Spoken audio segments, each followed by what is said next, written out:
मराठा समाजाचा योद्धा मनोज जरांगे पाटील जीवाचं रान म्हणून महाराष्ट्रामध्ये लढतोय आणि माझं महाराष्ट्रातील तमाम जनतेला हे सांगणं आहे की आतापर्यंत तुम्ही मनोज जरांगे पाटलांच्या सभेचा हिशोब विचारला। मराठा समाज मनोज जरांगे पाटील या महाराष्ट्रामध्ये सभा कसा घेतो म्हणून शंका उपस्थित केल्या, याचं उत्तर म्हणजे ही बोर्ड आहे।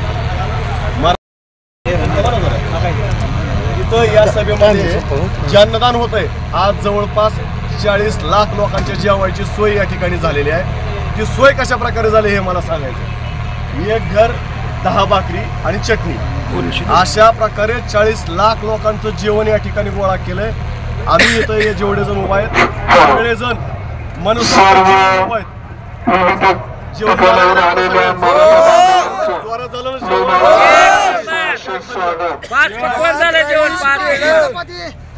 पेढ्या सहित सगळं जेवण आहे। गाव खेड्यातला मराठा समाज आज जरांगे पाटलाला या प्रकारची मदत करतोय। ज्या कुणाला वैद्यकीय सेवेचा लाभ घ्यायचा असेल त्यांनी कृपया मैदान क्रमांक 5 प्रकारे मदत या गाव खेड्यातला मराठा समाज सर्व बांधवांना महत्वाची सूचना आहे।